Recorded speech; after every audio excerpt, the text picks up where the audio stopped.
On va pouvoir démarrer. Avant de laisser la parole à François-Xavier, c'est important pour moi de vous expliquer qui on est chez Lyon et ce qu'on fait. Donc nous, on est une école. Notre parti pris, c'est de dire qu'il n'y a pas d'âge pour apprendre et qu'au contraire, faut le faire tout au long de sa vie. Il faut rester curieux, faut rencontrer des gens. Et il faut être actif dans sa vie professionnelle pour être épanoui. Et justement, nous, Lyon, on vous accompagne dans cette démarche-là avec plusieurs formations sur différentes thématiques. On se base, quelles que soient nos formations et notre thématique, on se base sur trois grands piliers d'apprentissage qui sont donc le premier, nos intervenants, qui ne sont pas des conférenciers, mais qui sont vraiment des experts terrain, qui vont venir vous partager leur vision, leur quotidien, ce qu'ils ont mis en place, ce qui a marché, ce qui a moins bien marché, et leurs outils. Donc là, par exemple, François-Xavier va vous parler concrètement de ce qui se passe en produit chez Payfit et ainsi de suite. En fait, ça, c'est vraiment Lyon que d'avoir des personnes qui sont experts de leur thématique, qui viennent vous parler de ces thématiques-là. Le deuxième pilier, c'est la mise en pratique. Donc tout ce que vous avez vu d'une façon un peu plus théorique, on va dire, avec nos intervenants, vous allez directement le mettre en application à travers des ateliers, à travers des business cases, pour vraiment que vous puissiez apprendre en faisant, mettre les mains dans le cambouis. Et c'est comme ça aussi que vous allez mieux retenir et que vous allez pouvoir avoir certaines questions qui arrivent aussi. Et évidemment, le troisième pilier, c'est donc on est une école. Qui dit une école, il y a un réseau, une communauté, pardon. Et ça, c'est vraiment très très important chez Lyon. La communauté, elle passe par toutes les personnes qui sont dans la même promo que vous, qui sont venues se faire former pour différentes raisons et qui ont un différent background, mais elle passe aussi par toutes les personnes qui sont dans le réseau Lyon. Lyon a été créé en 2016, donc aujourd'hui on compte plus de 4000 alumni avec à peu près 350 intervenants. Donc toute cette communauté est regroupée sur le Slack et vous permet donc de toujours pouvoir rencontrer de nouvelles personnes, poser vos questions et toujours avoir des réponses. Évidemment, c'est au sein de Lyon, donc on a une formation produit, donc c'est important pour nous de vous parler de l'organisation produit de Payfit aujourd'hui. FX, je te laisse mettre la slide suivante. Donc pour vous en dire un petit peu plus sur la formation produit, c'est une formation de 22 heures qui vous permet de découvrir les bases du métier de POPM et comprendre tous les métiers qui gravitent autour. Donc une formation où on se retrouve les lundis soirs avec un intervenant différent à chaque session qui va vous parler donc du mindset produit, de la user research, du carnet des opportunités, du design, du no-code, de la data. Enfin voilà, on va aborder beaucoup de thématiques qui sont super importantes en produit. Si jamais vous avez des questions à ce sujet, n'hésitez pas. Généralement, on a entre 4 et 5 promos par an. Et là, la prochaine est le 12 avril. Vous vous en doutez, mais c'est dans ce cadre-là que j'ai rencontré François Xavier. Il y a une phrase qu'on dit souvent chez Lyon, c'est qu'il y a autant d'organisations produits qu'il y a d'entreprises. Et nous, c'est important de vous faire comprendre comment c'est fait ailleurs pour que vous puissiez soit savoir vers quelle entreprise vous voulez vous aller, soit savoir quelle organisation mettre en place au sein de votre entreprise. Il y a dans certaines entreprises, si vous êtes un peu junior, vous allez être PO plus opérationnel, puis au fur et à mesure que vous allez et gagner en seniorité, vous allez passer PM avec un axe un peu plus stratégique. Il y a d'autres entreprises comme Itch où il n'y a pas de PO, il n'y a que des PM. Et puis ensuite, on a Payfit qui a une organisation unique qui leur est vraiment propre, qui eux ont des product builders. Voilà.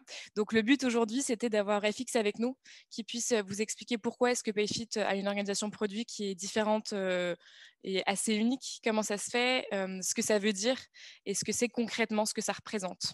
Donc voilà, on est ravis de t'avoir avec nous, François-Xavier, ce matin. Merci encore. Et puis, je vais te laisser la parole. Super, merci Joséphine. Bonjour à tous déjà, ravi d'être avec vous ce matin pour parler un petit peu de l'organisation et des spécificités qu'on a chez Payfit. Effectivement, comme le disait Joséphine, aujourd'hui on a un poste qui n'est pas un poste de PO ni de PM, ni de dev ni de designer, qui est une hybridation entre ces trois postes, qui est le poste de product builder. Et puis le but de la présentation d'aujourd'hui, ça va être de vous expliquer un petit peu en fait, pourquoi est-ce qu'on a ce type de poste spécifique chez Payfit, qu'est-ce que ça implique et qu'est-ce que ça change aussi dans notre organisation de produits par rapport aux standards du marché. Rapidement, avant de commencer, donc moi c'est François-Xavier, donc FX. Aujourd'hui, je suis Product Tribe Director chez Payfit dans l'équipe Produit France. Donc, je m'occupe d'une partie des équipes qui gèrent le produit de Pay chez Payfit en France. Et ma mission, c'est de faire en sorte que nos clients en France aient les meilleurs produits de Pay possibles sur le marché. Et puis, forcément, je travaille chez Payfit. Aujourd'hui, on a un logiciel de paie et de gestion RH qui sert plus de 4000 entreprises à travers 5 pays en Europe et qui continue de se développer. Moi, je suis vraiment sur le périmètre France. Et du coup, ce que je vous propose, c'est rapidement, avant de commencer, de faire un rapide rappel sur en fait, les évolutions par lesquelles on est passé dans l'industrie des produits digitaux ces quelques dernières années, qui vont expliquer un peu pourquoi aujourd'hui on arrive sur des fonctions produits qui sont hybrides, qui ne sont pas des postes hyper bien définis par rapport aux standards du marché. Je pense que je ne vous apprends rien, mais ces dernières années, on a vu sur la partie distribution un passage de proposition de valeur on-premise à des abonnements plutôt en SaaS. Le fait d'avoir accès à du logiciel, à des outils est devenu vraiment une commodité. En parallèle, on a vu évoluer les méthodologies qui paraissent quasiment archaïques dans le monde de la tech aujourd'hui, qui ont évolué d'un modèle waterfall à des méthodes agiles, puis à des méthodologies lean. Et puis, on voit que les rôles produits associés au fur des années, ils sont adaptés. Historiquement, il n'y avait quasiment que des développeurs, puis des digital product managers. Au début des années 2000, avec l'essor du software et de produits, on a vu se façonner un petit peu des rôles de PO, de PM, et puis l'essor de product designer tels qu'on les connaît aujourd'hui, c'est encore un petit peu plus récent. Et le fait d'avoir eu ces changements au niveau de l'industrie, ça a impacté les deux principaux KPI qui conditionnent en fait la capacité des produits digitaux à se développer, qui sont le time to impact et le power of impact. Aujourd'hui, on est début 2021, on est dans un paradigme où le time to impact il a été considérablement réduit par un accès on va dire, à la mise à l'échelle qui est de plus en plus facile, et puis ça continue d'aller vers une diminution du time to impact.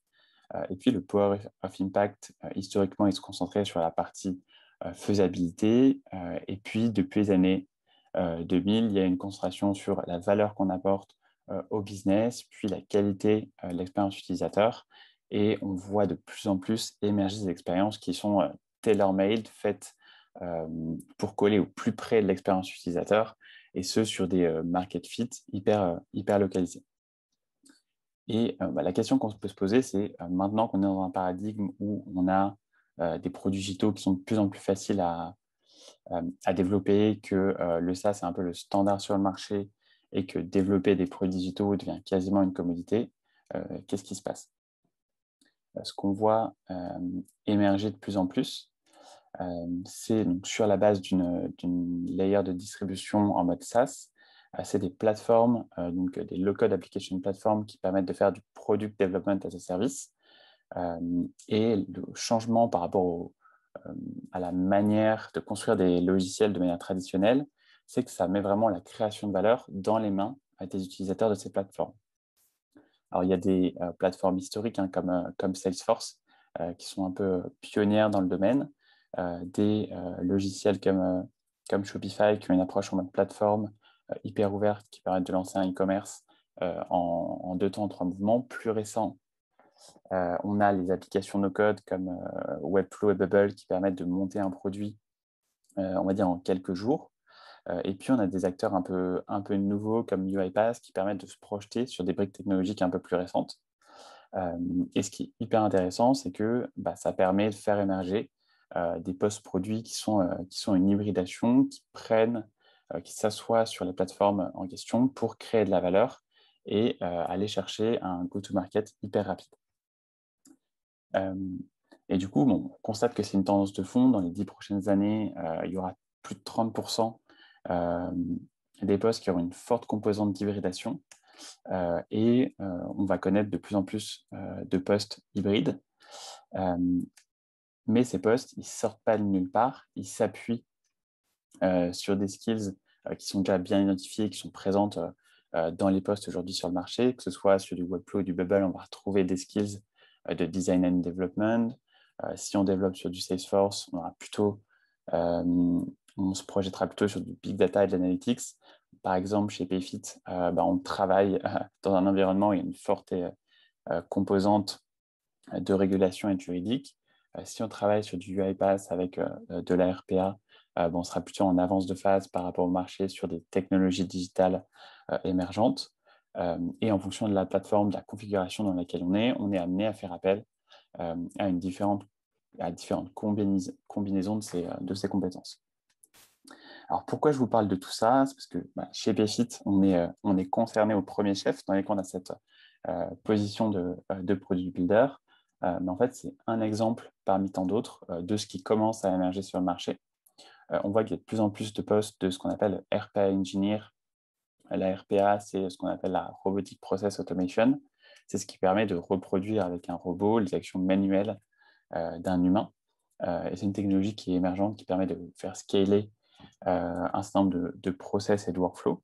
On voit aussi émerger de plus en plus des postes de créatifs technologistes qui permettent, avec des outils low-code ou no-code, de prototyper hyper rapidement des produits sur un modèle d'agence.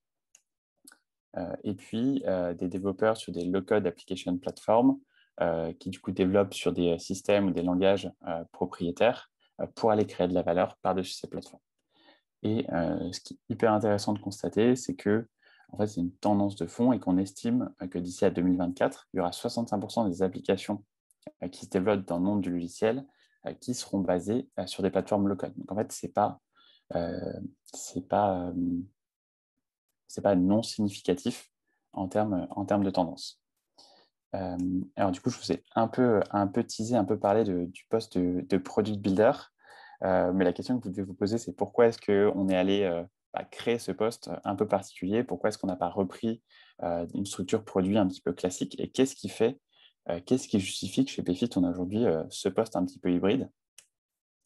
Alors, pour comprendre pourquoi on a fait ce choix-là, il faut revenir un peu à l'ADN et ce qui a fait historiquement la core value proposition de Payfit. C'est qu'on s'est attaqué à une industrie où la complexité métier est reine. Nous, on est une entreprise qui est présente aujourd'hui exclusivement en Europe. Et quand on regarde le Global Payroll Complexity Index, on voit qu'il y a 7 pays dans le top 10 qui sont des pays européens.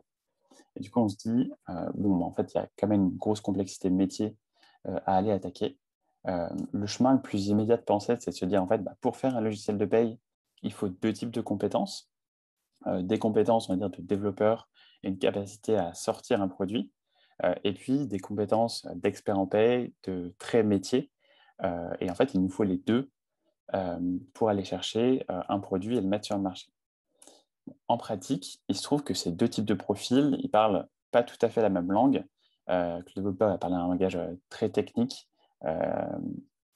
au sens tech du terme, et le payroll expert, il parle un langage très technique, mais au sens juridique, métier du terme. Du coup, ces 2 profils ont assez naturellement du mal à se parler. L'idéal, ça aurait été bien évidemment d'avoir un payroll développeur pour allier, on va dire, l'utile à l'agréable et avoir les 2 compétences. Il se trouve que ça n'existe pas sur le marché parce que des développeurs qui ont une passion pour la logique métier, pour ingérer de la logique business complexe, plus que de se concentrer sur les problématiques techniques. Sur le marché, c'est, on va dire, l'exception qui confirme la règle. D'où l'idée de créer le Jetlang, qui est une low-code application platform. Donc, c'est un langage de programmation associé à un IDE qu'on a en interne chez Payfit. Et le gros avantage que ça a, c'est que ça permet de décorréler les problématiques donc, technico-techniques, tout ce qui est lié à la scalabilité du code et de la plateforme, de la logique métier. Et associé du coup à l'émergence du Jetlang, on a ce poste de product builder qui utilise la plateforme Jetlang pour aller coder un produit de paye adapté aux usages du marché sur lequel il se projette. En pratique, la structure, ça donne à peu près ça. On a un expert en paye donc, qui prend des textes juridiques, qui les processe sous forme de synthèse sur Notion. On a des développeurs qui développent la plateforme Jetlang et qui la mettent à destination des product builders. Et puis ensuite, le product builder, il prend les inputs côté métier, discute avec les experts métiers, il utilise la plateforme mise à disposition, qui est son outil de travail au quotidien, qui est la plateforme Jetlang, pour créer une application à partir de la plateforme. Et du coup, on a deux briques, on va dire, spécifiques. Une plateforme low-code, qui est le Jetlang, qui est développé en interne, et des product builders, qui sont les utilisateurs de cette plateforme, qui s'en servent pour créer un produit hyper adapté aux contraintes locales. Et alors, du coup, ce que je vous propose, c'est de creuser un petit peu et de voir en fait qu'est-ce que ça change en termes d'organisation produit, quel impact ça peut avoir aujourd'hui dans l'organisation chez Payfit. Alors, tout d'abord, sur le fait d'avoir le Jetlang, qu'est-ce que ça change? En fait, le Jetlang, c'est donc une low-code application platform. On y retrouve les 4 caractéristiques d'une low-code application platform, à savoir qu'on a un data model, on a du coup la possibilité de définir des concepts, de manipuler des objets, de définir des relations entre elles, d'implémenter des règles métiers en définissant des règles de calcul. Ça permet de gérer en fait toute l'algorithmie métier spécifique. Il y a des briques aussi d'user interface. C'est assez proche en termes de tools et de composants, de ce qu'on peut retrouver sur des design systems assez aboutis avec des bibliothèques de composants déjà mises à disposition des product builders, et puis une brique de workflow qui permet de faire de l'automation sur un certain nombre de process. En pratique, le fait d'avoir un data model et accès à des règles business, ça fait que pour les product builders qui utilisent la plateforme, ça permet d'aller chercher des règles qui sont hyper spécifiques et d'avoir des structures qui sont adaptées aux spécificités du marché sur lesquelles ils se projettent. Et puis la partie user interface et workflow, surtout la partie user interface, ça permet d'accélérer les cycles de développement parce qu'on a accès à des briques qui existent déjà, à des composants qui sont déjà disponibles dans les librairies, qui sont adaptés aux usages qu'on va avoir en faire. Et du coup, ça permet d'avoir des cycles de développement qui sont plus courts que ce qu'on connaît sur les standards du marché. Et du coup, on a une plateforme qui nous permet sur la partie time to impact d'avoir accès hyper facilement à toute la partie scalabilité du produit, et des product builders qui utilisent la plateforme Jetlang pour aller chercher un product market fit hyper localisé et essayer d'accélérer encore sur le power of impact. Et puis, du coup, le rôle de product builder tel qu'on le définit aujourd'hui, alors ce n'est pas simplement un codeur en Jetlang. Le rôle de product builder, c'est vraiment un rôle centré sur le produit.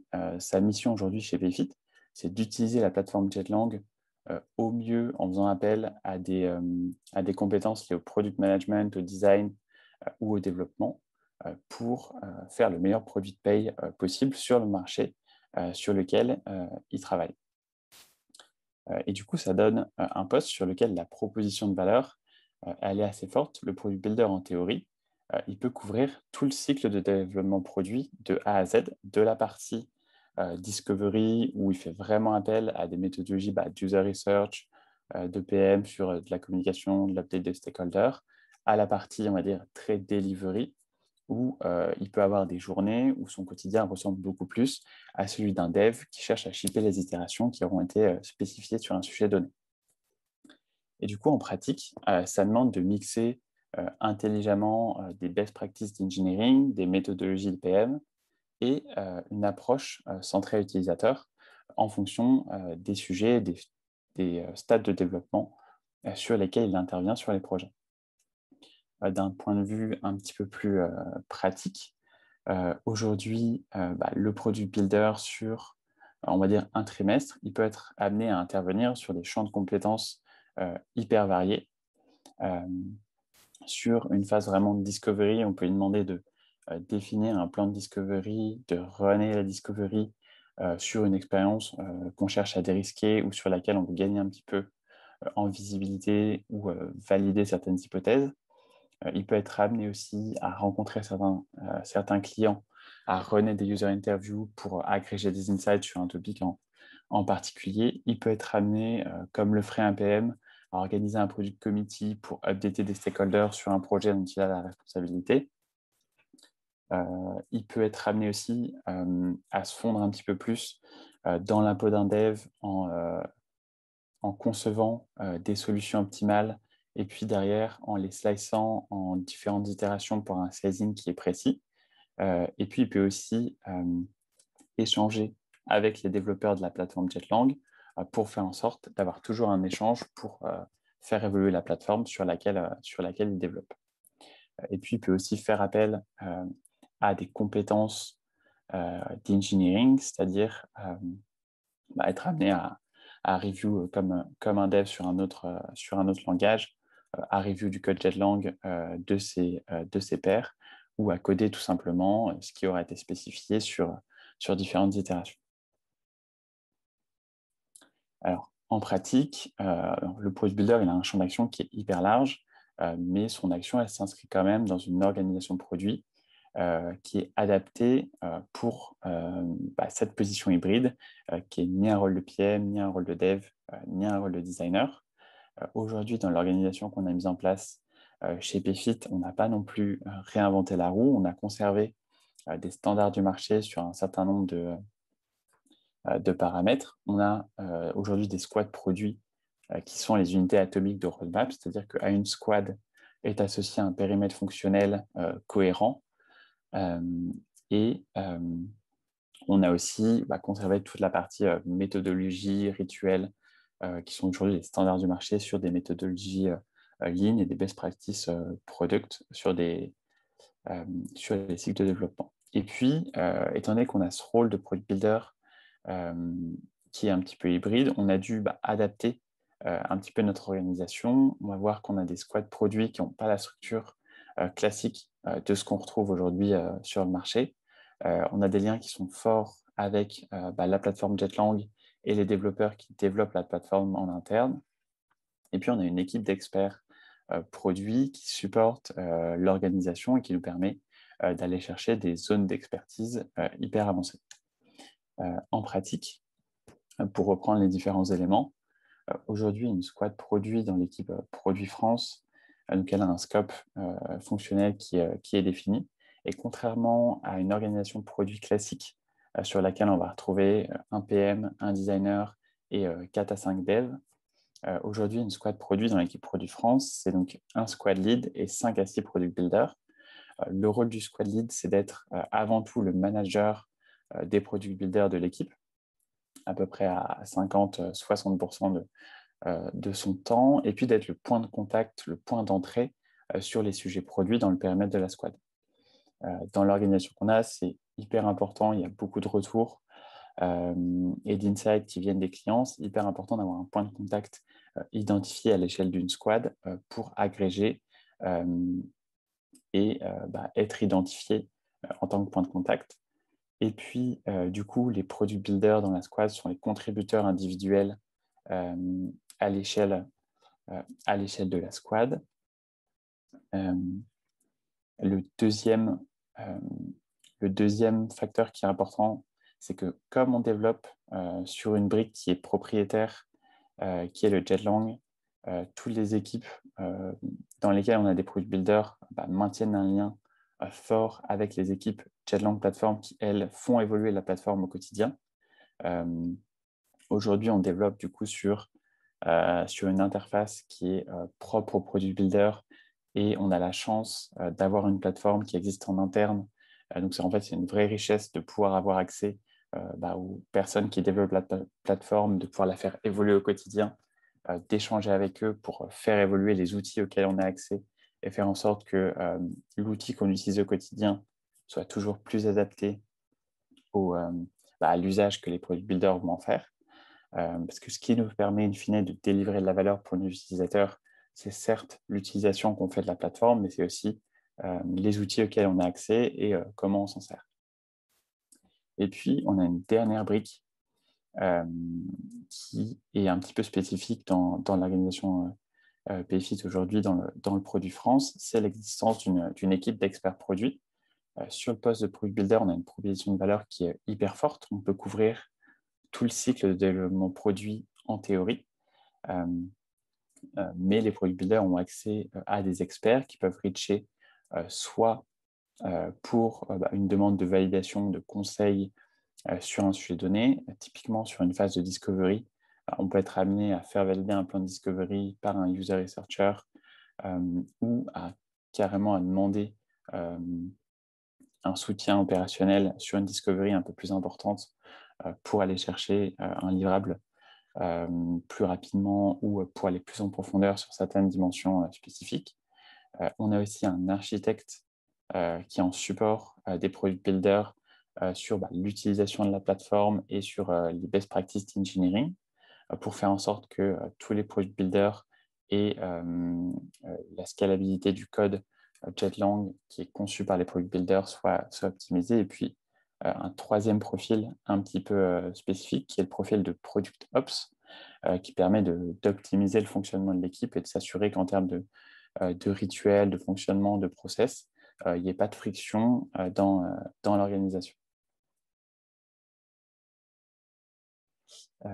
Et puis, le dernier élément qui est important pour nous aujourd'hui pour faire grandir ce rôle de product builder, c'est de mettre en place une structure qui permet de développer le rôle et de le faire grandir dans l'organisation.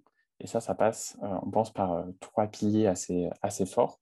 Le premier, c'est sur des rôles produits hybrides, d'avoir un career path qui est assez clair, de pouvoir en fait, mapper les compétences et les attendus sur des rôles comme celui de Product Builder, où on retrouve des compétences de PM, de Dev et de Designer pour que pour un individu donné, il sache en termes de compétences où est-ce qu'il en est, qu'est-ce qu'il a développé, vers quoi il peut se projeter en termes d'évolution de compétences et de développement. Aujourd'hui, on a principalement trois champs de compétences qui sont déclinés dans le carré pass Product Builder et sans surprise, on retrouve des skills liés au product management, au design ou au développement. Le deuxième levier, c'est de débloquer des sujets de learning et de mentoring en interne pour supporter activement le développement de ces rôles de product builder et des fonctions produits hybrides en général. La première clé par rapport à ça, c'est d'avoir une culture produit qui est forte et qui est ouverte, que les product builders puissent aller voir des experts, comme j'ai mentionné, ou même des pairs sur un sujet donné, que ce soit pas du tout tabou dans la culture de poser des questions, d'aller échanger sur un point spécifique et d'avancer sur cette base-là. Le deuxième élément, c'est de démocratiser rapidement le mentoring pour avoir accès à des savoirs plus avancés, à des conseils plus localisés pour accélérer dans son développement. Et puis le troisième élément, c'est d'avoir des trainings dédiés sur les skills qui sont un peu core sur le job, donc sur la partie PM, product design, sur des soft skills ou encore sur de la data.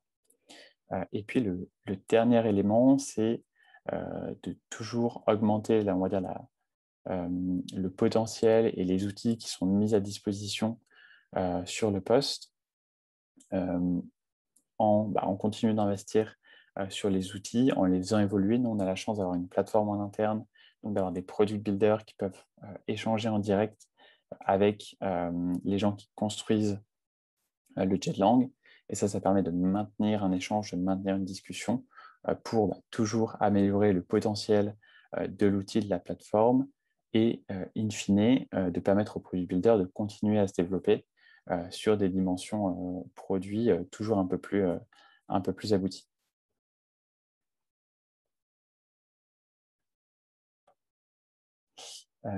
Et du coup, pour résumer, aujourd'hui sur le poste de product builder, donc on a un poste qui demande à agréger des compétences sur des métiers qui sont aujourd'hui en forte demande, des skills de PM, de designer, de développeur, voire d'entrepreneur en fonction des sujets sur lesquels on se projette. Le but en tant que product builder, c'est d'avoir un impact sur les KPI, les deux KPI les plus importants qui vont impacter les temps de développement et notre capacité à faire évoluer le logiciel sur lequel on travaille. On constate que ça s'inscrit en fait dans une tendance de fond qui est l'émergence des low-code application platform, du product development as a service, et que c'est une tendance qui va qui va avoir tendance à se renforcer dans les années qui viennent. Et puis, chez PayFit, on est engagé à faire grandir ce rôle, à faire en sorte que les product builders puissent continuer à se développer, progresser, avoir un impact maximal pour nos clients et être toujours un top des standards de l'industrie, que ce soit sur des compétences de PM, de dev ou de designer. Merci beaucoup pour votre intention. J'ai terminé avec la présentation. Juste un dernier petit mot pour vous dire qu'on recrute encore aujourd'hui des product builders, que ce soit sur des postes d'entrée en product, si vous avez un petit peu de culture product, que vous vous intéressez aux tendances low code, no code, que vous êtes un peu touche à tout et que vous avez envie d'évoluer dans un environnement dynamique et challengeant, vraiment n'hésitez pas. On recrute aussi des profils seniors avec un petit peu d'expérience en PO, PM ou designer qui voudraient mettre un peu plus les mains dans le cambouis et voir ce que ça donne d'être sur une stack où on peut vraiment couvrir tout le cycle de développement produit. Donc vraiment, si vous êtes intéressé, que ce soit pour discuter ou pour échanger un peu plus autour du poste, n'hésitez pas à me contacter. Trop bien. Merci beaucoup, François-Xavier. Merci pour cette présentation qui était super riche et qui nous permet d'avoir un peu les idées plus claires de pourquoi est-ce que Payfit a une organisation aussi particulière. Et tu as fait une transition parfaite avec Emma qui avait des questions sur un peu les prérequis des product builders ou de si vous recrutiez ou pas. Donc, trop bien. Est-ce que Emma, tu as une autre question à poser à François-Xavier? Je te laisse allumer ton micro. Bonjour François-Xavier. Donc ma question sur le recrutement, c'était, en fait, je constatais qu'il y avait du coup beaucoup de compétences différentes dans le poste. Donc je me demandais un peu le profil de base que vous preniez. Est-ce que vous recrutiez surtout des designers que vous faisiez évoluer ou des PM? Ça, c'était sur la question organisation. Et après, j'ai deux autres questions. Donc je te laisse déjà répondre sur la question recrutement. Alors sur le type de profil, aujourd'hui, c'est un peu comme en product, hein, il n'y a pas de profil C'est type. ça. Sur des profils juniors, on a aussi bien des profils sortis d'école avec des backgrounds assez techniques que des gens en fait, très curieux, avec une culture produit forte, mais tu as très peu de track record sur la partie product. Et puis des profils déjà un petit peu plus expérimentés qui ont eu des rôles soit de PO ou de PM pendant 1 an et demi, 2 ans, ou de designer. Donc, il n'y a pas de prérequis fort, même sur la partie code, hein. Aujourd'hui, le Jetlang, c'est un langage de programmation qui est assez haut niveau. Donc, même il y a une sémantique, il y a une syntaxe qui est propre et qu'il faut assimiler, il n'y a pas de barrière à l'entrée à ce niveau-là. Et du coup, on recrute tout type de profil et on est dans un environnement où on n'attend pas des candidats entrants qui aient à la fois un track record en dev, en PM, en designer et qui connaissent la paye sur le bout des doigts. Au contraire, le but, c'est de faire en sorte que chacun arrive avec son background et ses compétences, puisse apporter à l'équipe sur la base de ces compétences-là et puisse se développer sur les différentes verticales au fur et à mesure de son apprentissage et de sa croissance chez Payfit. Pour continuer là-dessus, hein, je ne veux pas mobiliser la parole tout le reste du talk, mais justement, ça nécessite de la formation. Donc, tu disais qu'il y en a en interne. Je voulais savoir du coup comment cette formation fonctionnait. Est-ce que c'est une formation continue qui se fait de manière hebdomadaire, mensuelle? Parce qu'en fait, ce qu'on voit souvent dans les startups, c'est qu'il y a cette ambition et cette envie d'accompagner les salariés, mais que derrière, finalement, on a aussi des enjeux de productivité. Et donc, du coup, enfin, l'accompagnement, parfois, il a tendance à sauter, quoi. Donc voilà, je voulais savoir comment ça se passait. Alors, sur la formation, il y a deux temps sur le poste de product builder. Le premier, c'est vraiment au tout début sur la phase d'onboarding, de se former en fait, au Jetlang en tant que langage de programmation, aux bases du métier, pour arriver à être opérationnel sur la stack. Il y a un coût d'entrée qui est d'un bootcamp à peu près d'un mois. Et ça, c'est vraiment une partie qui est non compressible sur le poste pour réussir à être opérationnel, à contribuer à la code base et derrière à contribuer aux initiatives produits. Et puis après, mais je pense que ta question était plutôt sur le deuxième point, sur une fois qu'on est opérationnel, comment est-ce qu'on continue à se développer et on met en place comment on met en place du training. Moi, aujourd'hui, ça se fait de manière ponctuelle avec un calendrier de training. Ce qu'il faut voir sur des moments de training, c'est qu'en fait, euh, dans le développement aujourd'hui, le training, c'est peut-être 10% de la courbe d'apprentissage. 70% des learnings, ça se fait vraiment on the job. Mais du coup, ce qui est hyper important, c'est de percevoir l'impact même indirect que va avoir le training sur la performance de l'équipe.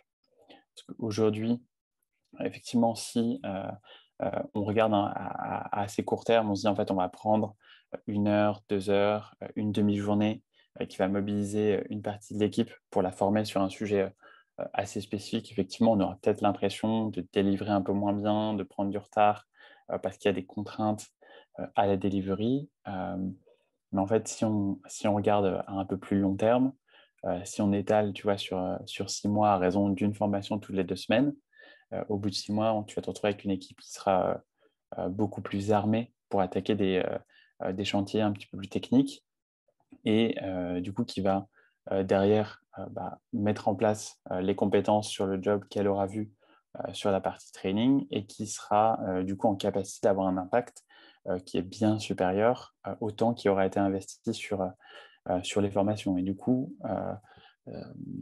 moi, je pense que c'est ça qu'il faut mettre en avant sur la partie formation, même si ce n'est pas du tout évident à mettre en place. Et ça dépend un peu aussi de la taille des structures pour la capacité à aller chercher les compétences et les formateurs, que ce soit en interne ou en externe. Mais je pense que c'est un pari qu'il faut faire. Et sur des rôles comme celui de product builder, où la proposition de valeur elle est hyper large et on se doute qu'on ne peut pas arriver en étant un super designer, PM, dev, c'est hyper important de consolider et d'harmoniser les compétences pour optimiser l'impact de l'équipe.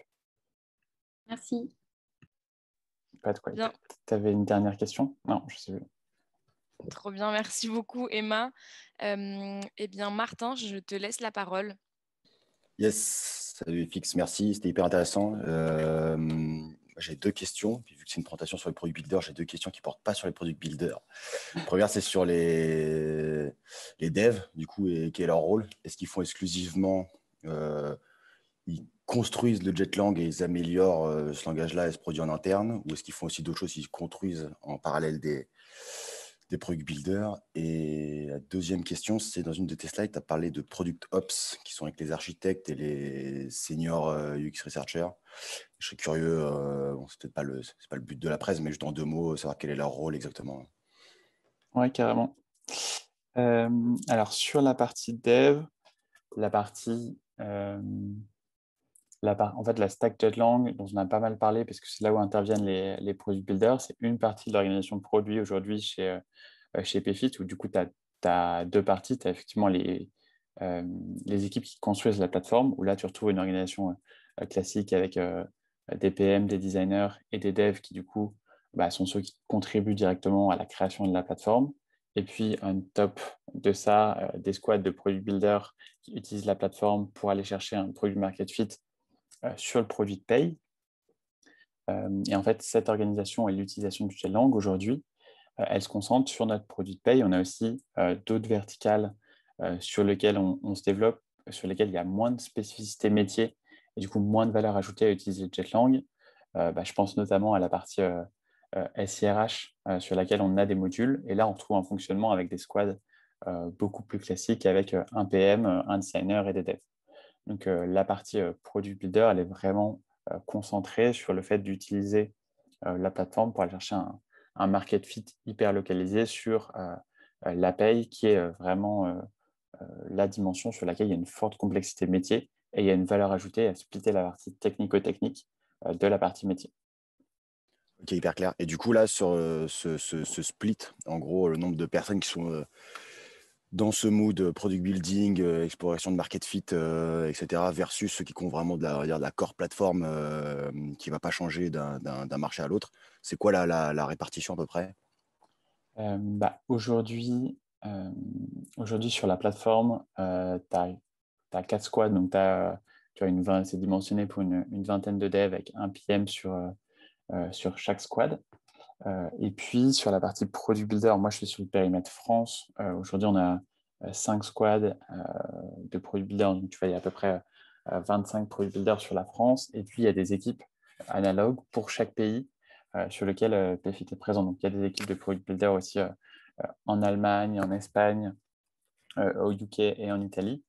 Et au final, j'ai plus le compte exact, mais on doit être une bonne quarantaine à coder sur la plateforme et à l'utiliser au quotidien, quoi. Super clair, merci. Et j'ai pas répondu du coup à ta deuxième question sur le rôle de Product Ops. Le rôle de Product Ops, en fait, c'est plutôt lié. C'est lié à deux choses. La première, c'est le fait que, en fait, comme on a des Product Builders qui sont des IC dans l'équipe et qui ont un rôle assez vaste, où il y a une composante de PM, on a tendance à avoir quand même pas mal d'initiatives en parallèle. Et le rôle du Product Ops, c'est de s'assurer qu'en termes de rituels et d'outils mis à disposition des squads, on ait quand même des outils et des rituels qui soient performants pour assurer que derrière, en termes de suivi opérationnel, on soit au top des standards. Et puis la deuxième dimension sur le rôle de Product Ops, c'est que on est sur une industrie où aujourd'hui, on a pas mal d'échanges avec des départements Customer Success et Sales. Il y a des flows, que ce soit d'insight, de maintenance, d'amélioration continue qui remontent. Il faut organiser tout ça, s'assurer que à l'échelle du volume de clients qu'on a, on arrive à optimiser les process de remontée, les process de prise de décision sur la roadmap, les process d'alignement entre squads, tu vois, notamment entre les squads produits avec les product builders et la plateforme Jetlang. On a tendance à avoir de plus en plus d'équipes produits et du coup, si chacun va pousser ses improvements côté Jetlang Platform toutes les semaines, en termes d'alignement, ça risque d'être un peu compliqué de prioriser côté Jetlang Platform. Donc, il y a besoin d'amener une cohérence dans tout ça, d'optimiser opérationnellement. Et c'est le rôle des Product Ops aujourd'hui chez PFIT. Trop bien. Merci beaucoup, FX. Est-ce que ça répond bien à tes questions, Martin? Tout à fait, c'est limpide. Trop bien. Frédéric, je te laisse la parole. Ça y est, merci beaucoup François-Xavier. Bon, du coup, tu as déjà répondu à mes questions. La première, c'était sur les cérémoniales entre l'équipe plateforme Jetlang et les product builders. Et la deuxième, c'était la répartition, le nombre de personnes dans l'équipe plateforme et puis product builder. Moi, j'avais une deuxième question, du coup, je vois une analogie forte avec, tu parlais de Salesforce OutSystem, qui sont des plateformes low-code, mais qui ont des utilisateurs low-code externes, et qui ont aussi, comme utilisateurs low-code, en fait, des canaux de distribution. C'est des partenaires intégrateurs, c'est d'autres personas. Donc, je voulais entendre aussi, tu en as parlé un tout petit peu, c'était le rôle des Customer Success dans votre organisation. Vu que, en termes de persona, en termes de type d'utilisateur, je trouvais ça assez proche avec la compréhension que moi je me faisais très extérieurement avec le product builder chez vous. Et le deuxième, c'était de voir si d'un point de vue go-to-market, vous aviez des ambitions d'ouvrir à l'externe le Jetlang pour avoir des partenaires qui vont localiser potentiellement la plateforme et donc d'avoir un modèle de go-to-market différent.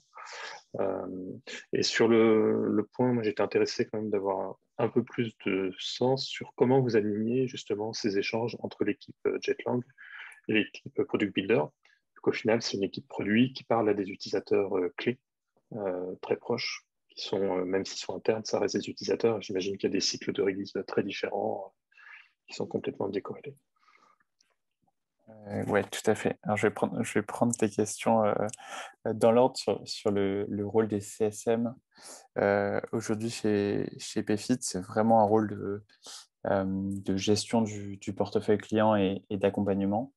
C'est-à-dire qu'un Customer Success est associé à un certain nombre de comptes qui doit du coup gérer au mieux. Alors, il y a une partie qui est très opérationnelle, que nous, on voit très peu côté produit qui se passe, qui est tout ce qui se passe sur le run. Et puis, il y a une dimension, en fait, contribution, remontée d'insight à destination des équipes produits, qui vient nourrir en fait nos échanges au quotidien avec des Customer Success.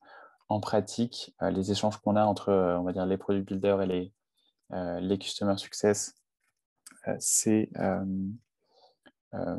passe et par des échanges au quotidien sur des calls clients, des remontées d'insights sur des rituels qui sont on va dire assez bien identifiés et définis que par des échanges tout à fait informels quand on sait que telle ou telle personne est sur tel périmètre fonctionnel. Mais du coup, pour répondre à ta question, aujourd'hui sur la partie Success, il n'y a pas de lien étroit avec l'évolution de la plateforme. C'est les product builders qui ont ce rôle de pivot et qui agrègent les retours pour échanger derrière avec Jetlang Platform. Et du coup, les échanges avec Jetlang Platform, ils s'inscrivent du coup dans le cadre de rituels qui sont propres à nourrir ces discussions-là. Aujourd'hui, on a un peu évoqué avec Martin, on a une équipe, on a des équipes avec des product builders dédiés dans chaque pays dans lesquels on est présent. Donc, ça fait déjà 5 entités qui sont elles-mêmes, on va dire, sous-découpées en squads, à coordonner avec une équipe Jetlang Platform qui a elle-même plusieurs squads. Le premier rituel qu'on a, c'est ce qu'on appelle un share and sync, une fois toutes les 2 semaines, où le but, c'est vraiment de partager de l'update sur qu'est-ce qui se passe côté évolution de la plateforme, qu'est-ce qui est prévu.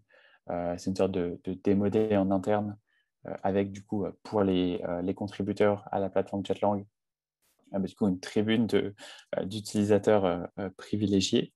Ça, c'est vraiment un élément de communication, un rituel qui est apprécié, qui est une bonne pratique et qui permet de partager de l'info. C'est 3/4 d'heure une fois toutes les 2 semaines, c'est pas hyper chronophage et c'est clé pourtant pour les product builders pour savoir sur quels outils ils vont pouvoir compter ou pour donner leur feedback sur les dernières releases côté Jetlang Platform. Et puis après, il y a les process d'alignement à l'échelle de la roadmap qui se font soit de manière trimestrielle sur des initiatives produits assez fortes, où on peut avoir des efforts conjoints et côté Jetlang Platform et côté Product Builder s'il y a besoin d'aller chercher une spécificité, un type de fonction, un type de rôle particulier qui nécessite des efforts des 2 côtés. Donc ça, c'est un alignement qui se fait vraiment à la maille trimestrielle au niveau de la roadmap. Et puis, il y a la partie fast track et amélioration continue qui se fait de manière, on va dire, beaucoup plus organique. L'avantage, c'est que comme on a une plateforme en interne, le jour où on identifie un improvement qui va nous faire gagner un facteur 2 ou 4 sur un développement qui est assez impactant, qu'on puisse déclencher une conversation avec la squad en question côté Jetlang Platform directement et avoir une conversation. En ce moment, c'est plutôt par Zoom que dans la même pièce, mais dans l'idée, c'est qu'on puisse avoir dans la journée ou dans la semaine un PM ou un dev qui est concerné par le sujet, qui donne son avis, qui nous fait un feedback ou qui nous aide à formaliser la demande d'amélioration qu'on va faire sur la plateforme. Est-ce que j'ai répondu à toutes tes questions? Est-ce que j'ai oublié un petit bout? Frédéric a montré son pouce, donc je pense que c'est nickel. Merci. Merci, FX. Avant de pouvoir vous libérer, on a une dernière question de Lucille qui est partie, mais je me suis engagée à lui partager ta réponse, qui te demandait si, selon toi, le poste de Product Builder ne peut exister que dans une boîte low-code. Et la deuxième question qui est liée, est-ce que tu as vu ce genre de poste dans d'autres boîtes que Payfit? Ok. Alors, aujourd'hui, le poste de Product Builder, ouais, alors, en fait, comme on est sur un poste où on a quand même une proposition de valeur qui est hyper forte, où on couvre des aspects PM, Dev et Designer, ça demande quand même d'être assez exigeant et alerte sur les skills sur lesquels on se développe. Et en fait, l'idée du Product Builder, c'est pas de dire tu fais tout ce que ferait un PM, tout ce que ferait un dev, tout ce que ferait un designer à la fois, sinon on va finir par faire n'importe quoi. Et du coup, le fait d'avoir une low-code plateforme, ça réduit quand même l'effort et la distance pour aller construire un produit qui est fini. Et c'est ça qui permet vraiment de débloquer le poste de Product Builder. si demain, on n'avait pas d'outils ou de plateformes sur lesquelles on puisse s'appuyer, que ce soit pour la commodité de déploiement, de développement, comme on l'a en fait avec la plateforme Jetlang, et qui nous permet d'avoir accès en fait aux standards de SaaS et de développement, de déploiement, et de ne pas avoir à faire ce travail-là. Ce serait en fait nettement plus compliqué déjà d'être véloce. Et puis techniquement, en termes de qualité, ce serait aussi beaucoup plus dur d'avoir un code de qualité parce que je ne l'ai pas trop évoqué, mais aujourd'hui, le Jetlang en tant que langage de programmation, c'est un langage qui est très haut niveau. Et du coup, même si la complexité à utiliser Jetlang, elle repose sur notre capacité à gérer des règles métiers et à les transcrire en Jetlang, ça reste un langage qui est assez haut niveau, dont la syntaxe est relativement simple. Je pense que si demain, on remplaçait le Jetlang par du JS et qu'on essayait de débloquer ce poste de Product Builder, ce serait nettement plus compliqué en termes de vélocité parce qu'on perdrait tous les avantages qu'on a sur la plateforme. Donc, en fait, je n'ai pas de conviction hyper forte sur les conditions précises qui permettent d'avoir le poste de Product Builder. Mais je pense que d'expérience, ce serait compliqué si on n'avait pas une plateforme sur laquelle s'appuyer. Et puis, sur la deuxième question, qui est est-ce qu'il y a d'autres boîtes comme Payfit qui ont des postes de Product Builder sur un poste de Product Builder avec la proposition de valeur telle qu'aujourd'hui on la formule chez Payfit, je n'en connais pas. En revanche, je rencontre de plus en plus de profils qui ont des jobs qui sont analogues, qui travaillent sur des plateformes low-code et qui s'appuient dessus pour créer vraiment un produit from scratch. Alors après, la plupart du temps, on ne met pas forcément le mot Product Builder dessus, mais ça se voit de plus en plus. Et la plupart du temps, c'est assis sur une plateforme qui est en externe, mais ça fonctionne aussi très bien. Trop bien, merci beaucoup FX. Eh bien, si vous êtes, sauf s'il y a une dernière question peut-être, mais s'il n'y a pas de dernière question, on va pouvoir vous libérer. Merci encore FX d'avoir été avec nous aujourd'hui. C'était super intéressant. On a eu des messages dans le chat des personnes qui ont dû filer, mais qui te remerciaient pour ta présentation qui était vraiment hyper pertinente et intéressante, et pour ces échanges aussi. Donc, merci à vous tous d'avoir posé des questions. Moi, j'adore faire des webinaires. J'avoue, je trouve que ma journée ensuite à 9h30, elle démarre. J'ai l'impression d'avoir déjà fait quelque chose. Enfin, c'est pas une impression, j'ai déjà appris des choses. C'est une façon de bien se réveiller le matin. Donc, merci à tous. Chez Lyon, on organise toujours plein de webinaires sur différentes thématiques. Donc, n'hésitez pas à nous suivre sur LinkedIn. Sur les réseaux aussi, on les poste pas mal. Et on s'est même mis maintenant sur Clubhouse. Donc, voilà. Un grand plaisir de vous avoir vu. J'espère vous revoir très, très vite chez Lyon. Merci FX. C'était franchement hyper intéressant. Et merci d'avoir passé 1 heure avec nous ce matin. Pas de quoi, c'était avec plaisir. Merci encore pour l'invitation. Merci à tous. Bonne journée. Bonne journée.